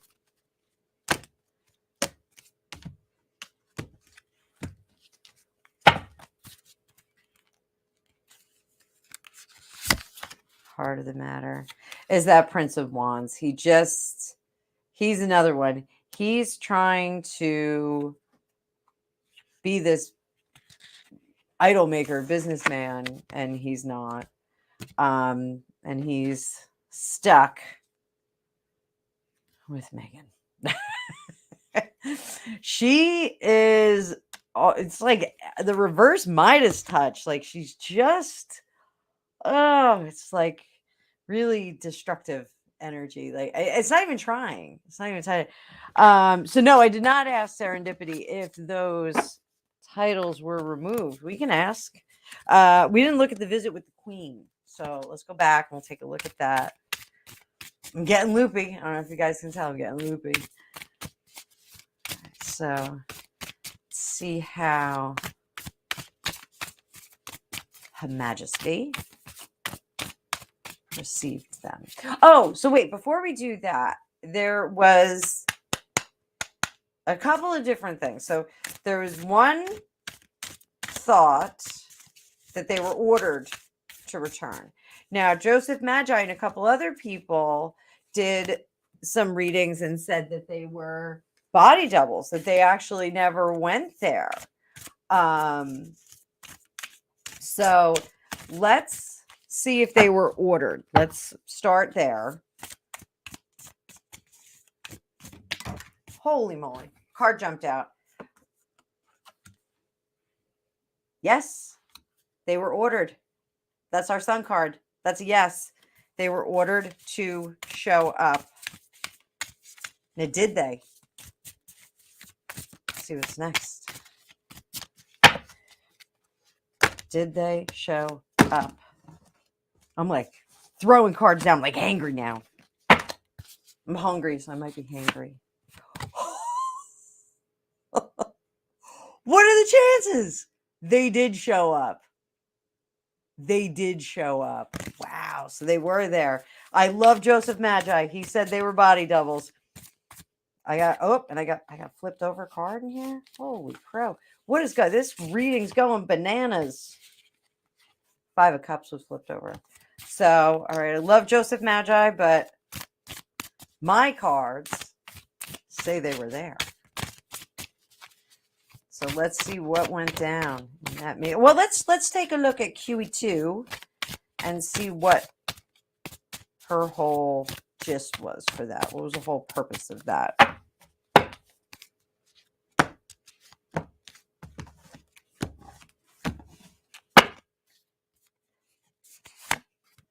What she wants.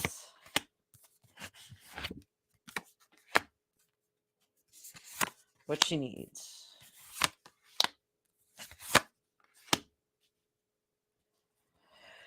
Okay, so what she wants is she wants to handle this and finish it and bring peace to the home. So now that doesn't say whether she took their titles away. So just sit tight. So what she wants, what she needs. She needs for them to work together with her. She needs them to be high-minded. She needs them to get on board and stop being disruptive and destructive. She also needs them to stop thinking in this negative fashion. So that's what we got so far. Was Megan in the room?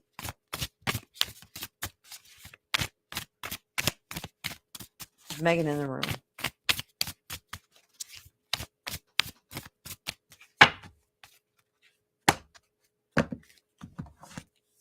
You know why I split the cards 3 times? Just let you guys know. Father, Son, Holy Ghost.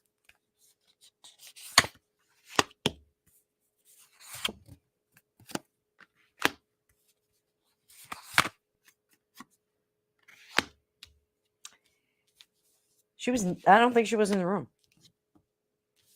I think you are right, Serendipity. I don't think she was in the room. So we got Queen of Pentacles. I think after the meeting with Charles and Camilla, I think it was requested that Megan stay in the other room because she was asking for things. She was suggesting that they back the Sussexes with something. The Seven of Cups, this is in my other decks, I use this as gaslighting. So this is about choices and about making smarter choices in this deck, making lofty, good decision choices, being high minded about it, using your intuition, using your higher mind, looking at choices in terms of karmic value versus just terrestrial value. When this is in reverse, this is about us making those decisions in poor fashion and not making them based on anyone else, not taking anyone else into consideration. And then we have this Seven of Pentacles, which is about sucking it up and understanding what you've done, reaping what you've sowed. Well, not reaping what you've sowed. You're not reaping yet. You're seeing what you have sown. They may have given her a really clear impression of how badly she disrupted all of the family and what could have been. I said before, the best tactic would be for the royal family to treat him like he was the next in line when he comes back. So let's see how that meeting went.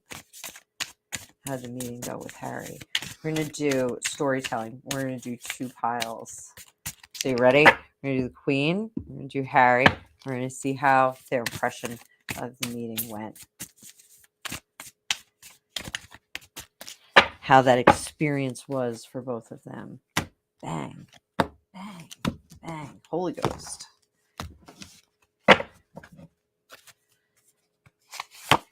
Queen Elizabeth.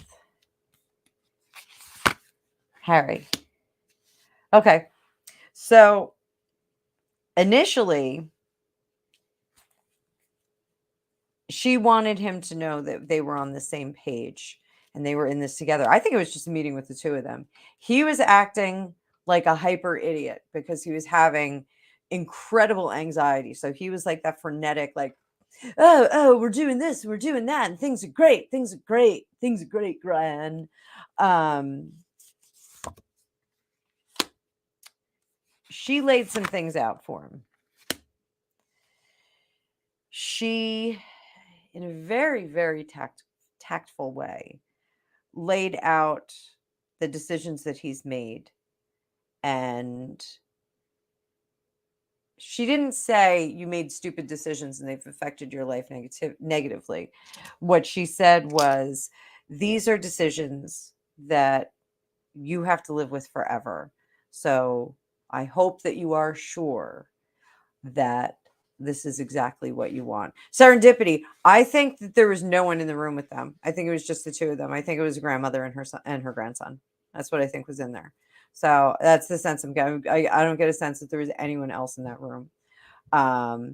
There was no audience. Let's put it that way for Harry. There was no audience for him. He said, but that's nothing because we can do all this stuff. I'm so enlightened. I've been doing this, and I've been doing yoga, and I've been doing therapy, and I've been tapping on my head like an idiot. I can do this. I'm okay. But there's this, but I'm still a member of the family, right? And Strength,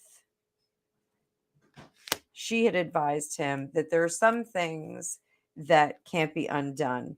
And I believe she told him about his reputation with the polling in Great Britain. And I think that she laid it out to him that, there's really no door back. So feels like she said, this is really your last visit. It is a pretty heavy conversation. You're not a royal anymore. You've passed through the threshold. You've passed through the door, and you're not there. And he understands the judgment now.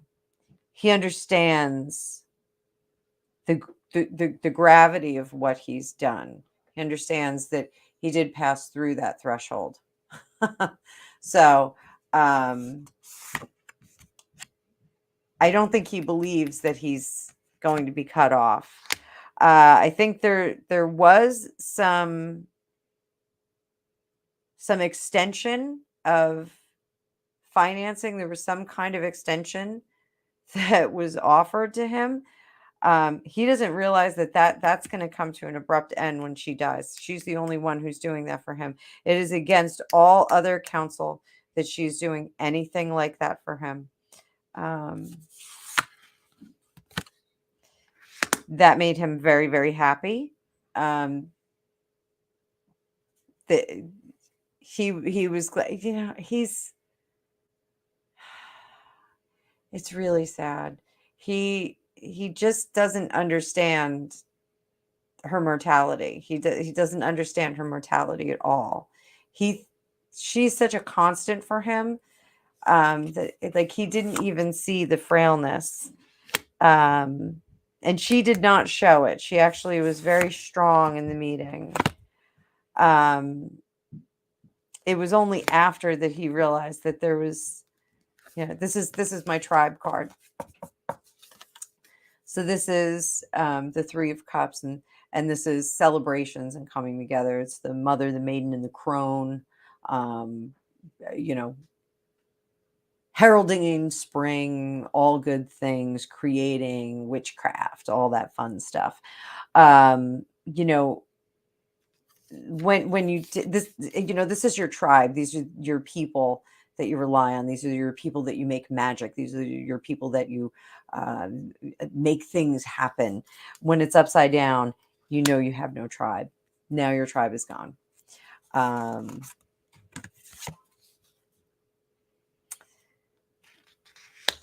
The King of Wands in reverse. She knows that he is never going to light the world on fire. And there's something very sad about that. But as a sovereign, she understands that if it were a different time, there would be different things happening. And this would be treason. And so she is, in some respect, grateful that he did this in the 21st century, because at any other time he would have lost his head. His world coming to a close. This is the end of Prince Harry. This is the end of him. He is going to become just Harry. He will be Harry the American. Maybe he'll be Harry Smith. I don't know. I don't know if he's going to use that Sussex. But this is the end of it. My concern intuitively is that now we get into a situation where he's just a ginger. He's not just Harry. He's just a ginger. And if Meghan can't get, what was the name of the Wright brothers plane? Gregopedia? The Wright brothers plane. What was the name of that? Wasn't it like the Gilded Goose or something? Yeah. Spruce Goose. Was it the Spruce Goose? Yeah, Spruce Goose was Howard Hughes' giant airplane that didn't fly. Oh, well, that's what I'm trying to say. So it's like a Spruce Goose. See, Gregopedia helped out. The Spruce Goose. Meghan cannot get her projects off the ground. She can't get them off. King of Swords. She's trying to keep him quiet. She did try and convince him to stop talking about them. Let's see what happens next. Huh? The Wright Flyer. The Wright Flyer is the Wright brothers plane. There's your trivia for today. Wright Flyer. Wright Flyer with a W. Spruce Goose, Howard Hughes' plane. Even though it's the first airplane, it's the most unoriginal name for an airplane. First airplane, most unoriginal. Unoriginable? Yeah, sure. Okay. Gregopedia is helping out today. So Four of Swords. This is rest and recovery. Not going to rest, not going to recover, not going to forgive. Four of Swords is sometimes about forgiveness too. You see those bears that are hibernating? The bears are hibernating. He's not forgiving. There's going to be he's not going to stop. He's gonna throw people under the bus, but it's like the weakest throw under the bus ever. It's not like everyone's racist and they're all, doing things in the dungeon, and there's weird stuff, and all those. It was smoking. Greg was smoking. Thank you. He's not going to do that. He's just going to like medium throw people under the bus. He doesn't have any ammunition. He doesn't have anything. It's all smoke and dreams and fodder and bumper stickers. It's really bad. At the end of the day, she is going to remain that amazing. Anna also said Spruce Goose. So Spruce Goose I'm gonna say it all night long. I'm gonna be saying Spruce Goose all night long. She's going to remain the sovereign that she is, the fantastic sovereign. And Alicia, I know when you watch this on the replay, I know you think she's kicking it with the pill bugs. I still think she's alive. I'm sorry. I still think she's alive, but I got this crazy hair and I've been working all day long. So she's going to remain the sovereign, and he remains a loving grandson. This is really weird because it's like his heart and his head and his mouth are all in different departments. So his heart, he's great affinity for his grandmother. He's not mad at her. He's mad at everybody else. He's like the kid who falls off his bike and gets mad at the dirt because he fell in the dirt. Like, he doesn't get mad at the road, he doesn't get mad at the bike, he gets mad at the dirt. I know it's like such a weird thing. But I think at the end of it all, I think they did part well. I don't think he left that in a huff. I think definitely he left the Charles and Camilla. I think Camilla gave him an earful too. I think Camilla was the. I know they called her the Rottweiler, but I think Charles let the Rottweiler off the leash a little. But good for her. So, heart of the matter with the two of them is the Three of Wands. They're not going to be doing anything together. Anyone who knows anything about ripping the royal family apart. What's that? Anyone who knows anything about ripping the royal family apart. Who? Camilla. Oh, too soon. Gregopedia said, if anyone knows anything about ripping the royal family apart, it's Camilla. Under the surface is our Ten of Swords. The relationship is done. This is done. I think she said bye. I think she said bye. I don't think she said goodbye to Harry the grandson. I think she said goodbye to Harry the prince. I think this is a huge moment for the queen. This was a tough decision. So, I think I've said this before, like one of my greater moments of my life was when I went to Westminster Abbey and stood on the spot that Sir Thomas Paine was condemned to death by Henry VIII, his former best friend. And it was a huge moment for me. The emotion that was in that moment, tapping into Sir Thomas More. I said Sir Thomas Paine. I'm sorry, I'm all goofy from reading too much. I think this was a Sir Thomas More moment for the Queen. I think she had to make a decision that she did not want to make. I think it was a long time coming, and she really did try and provide as many exit ramps as possible for him. I think this is it. I think she knows that she is nearing inevitability, and that he is not going to be. He thought he wasn't protected before. He is not going to be protected by William. He did not play ball. He did not play nice.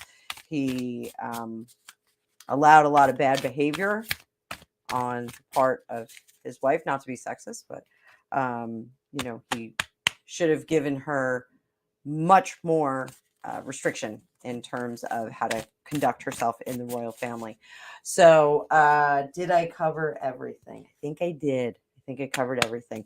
Oh, well, wait, Karen, you said something, and you used Alicia's card to say, I love Alicia's cards. They're so much fun, right? I have to figure out a better way to split them up.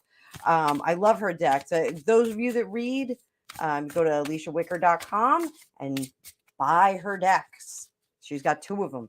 She's got her teaching deck, which is really super deluxe, and it looks like it's all old timey. And then she's got her conspiracy deck, which no one else has a deck like that. It's really, really cool. I have a lot of decks myself, and there are no conspiracy decks like that. So it is a must-have if you're a collector or if you're a reader. So let me see. I'll take a look at that. I'll see if we get something on him being abused as a child. Oh, I don't know if we're allowed to. I don't know if I'm allowed to say that on this. Might get my video flagged. See if he was.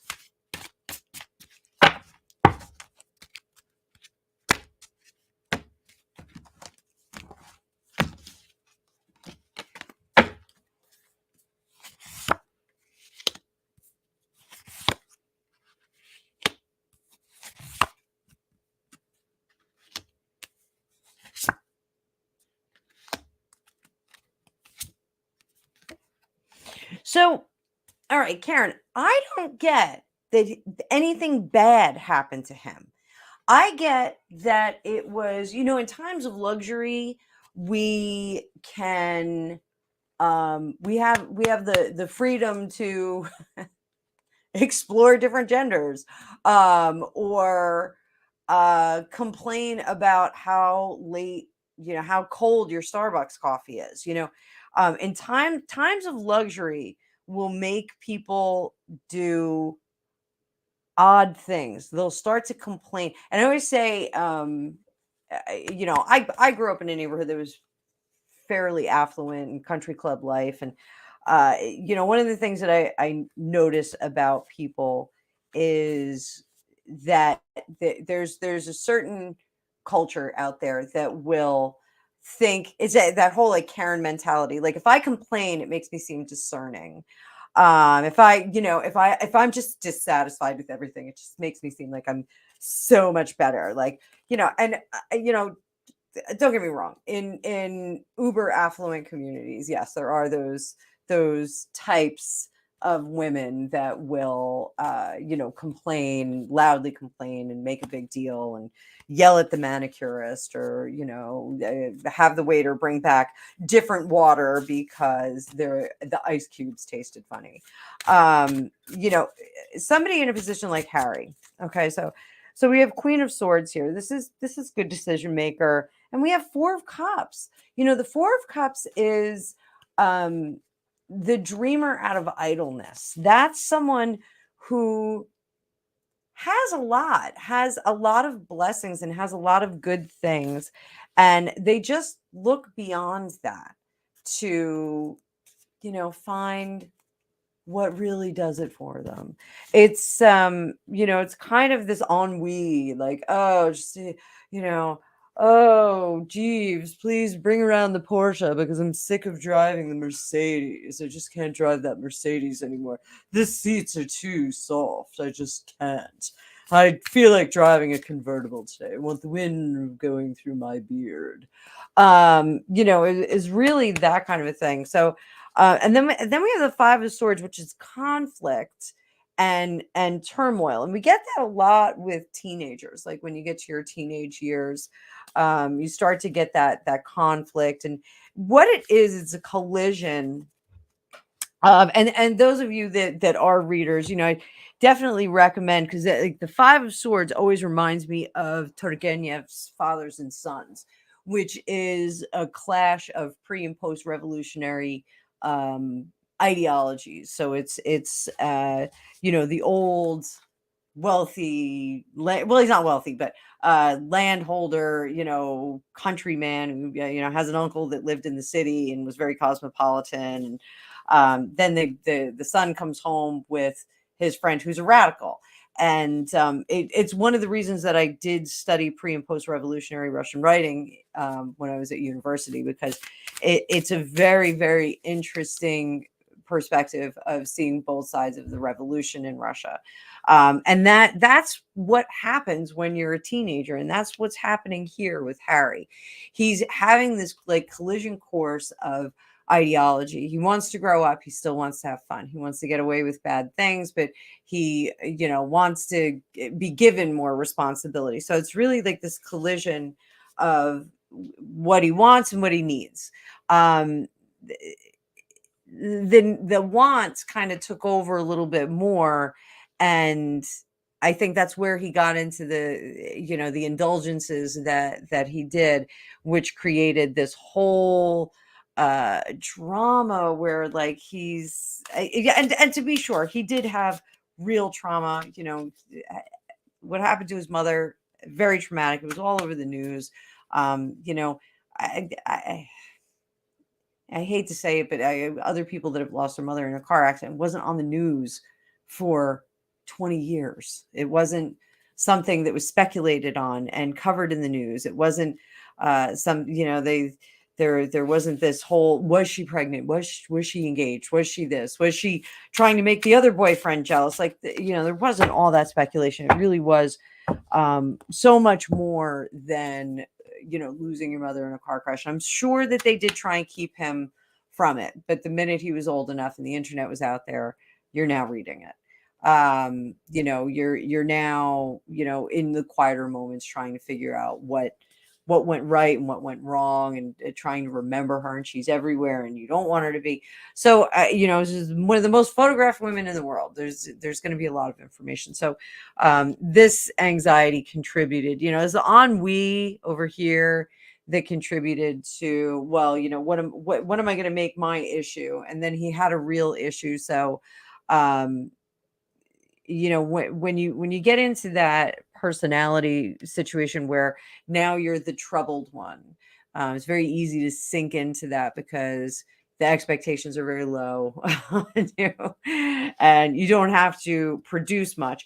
But then we get into this whole situation where now he wants to become something.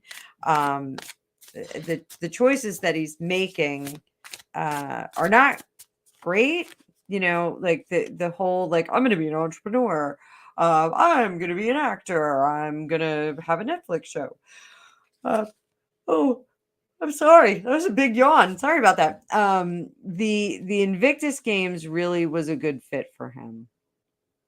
And I hate to say it, but I think he did blow it with them. I'm not getting that he was mistreated. I'm getting that a lot of this, it's like he's damaged in spite of all the help that was given to him. It was almost like he was like, nope, I'm damaged. I'm going to go with this. I'm going to run with it. But let's see where. Oh, we're on 2 hours. Oh, you lovely people sticking with me for 2 hours. Thank you so much. Yeah, it's still not that Kundalini awakening, not creating, not high-minded. We keep getting these same cards over and over again. And then we've got that High Priestess, our secret keeper, right in the middle of it, who's going to cause him to start screaming and start saying a lot of things, a lot of negative things. So I just don't see that the creativity is going to be there. But I think that a lot of this, a lot of the trauma drama is going to be more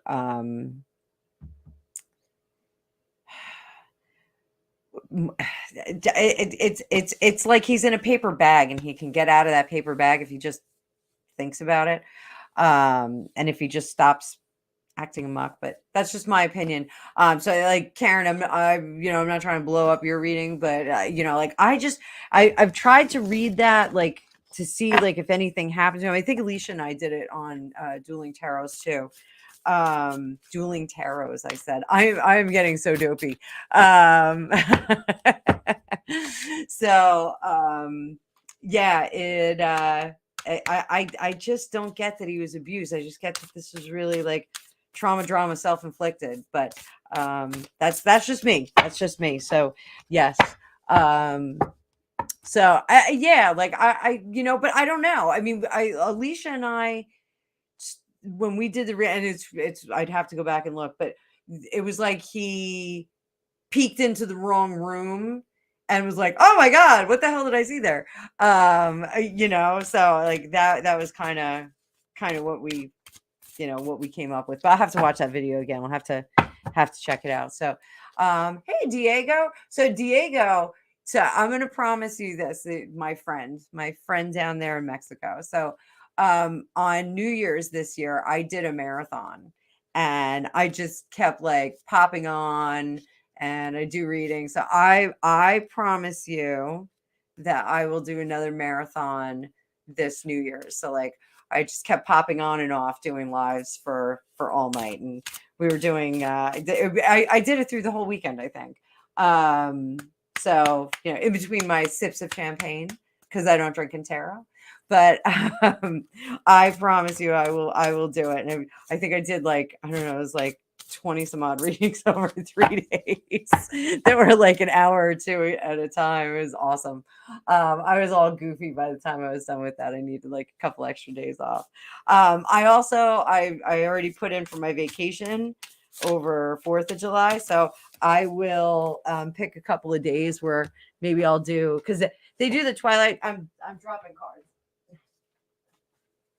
They do the Twilight Marathon Zone, Twilight Zone Marathon over 4th of July too. So I'll kind of do it with the Twilight Zone Marathon, and we'll have some fun with it. But I think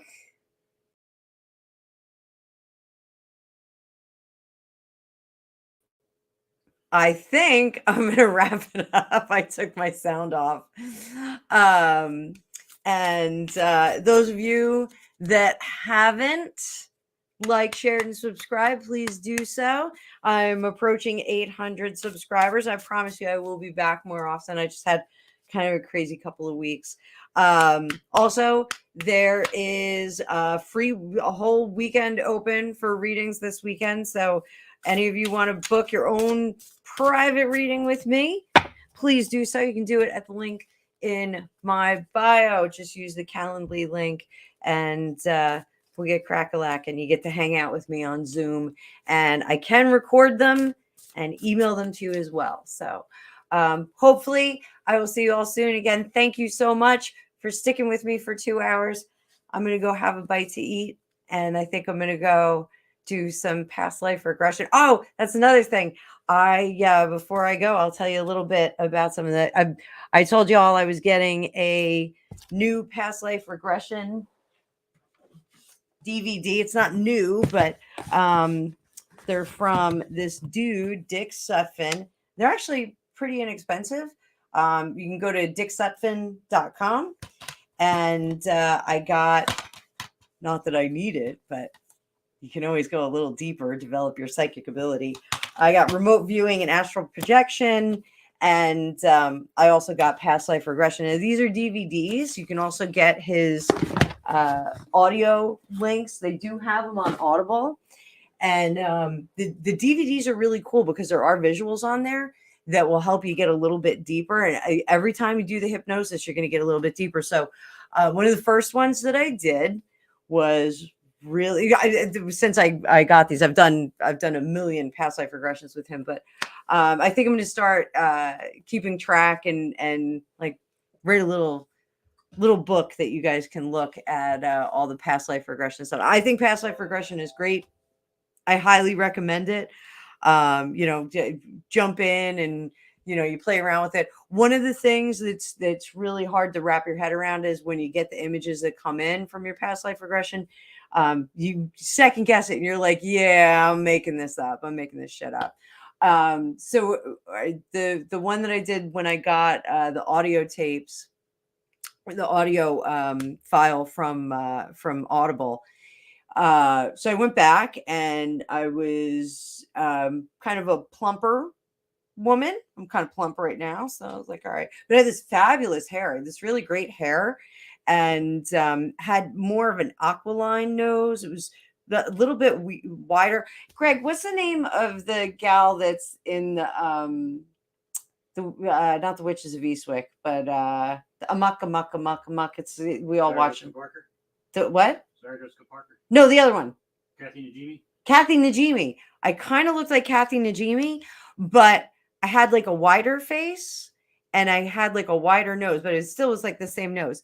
So The storyline went as this: that she was younger, like, because Dick Sutphin, when he brings you into the past, like, just to give you an idea, like, so the meditation, he has you start out and you're going down a staircase, and you go down and you go down this one level, and there's like a wildflower garden. Then you go down a little bit more and you're on a terrace and you can see ocean.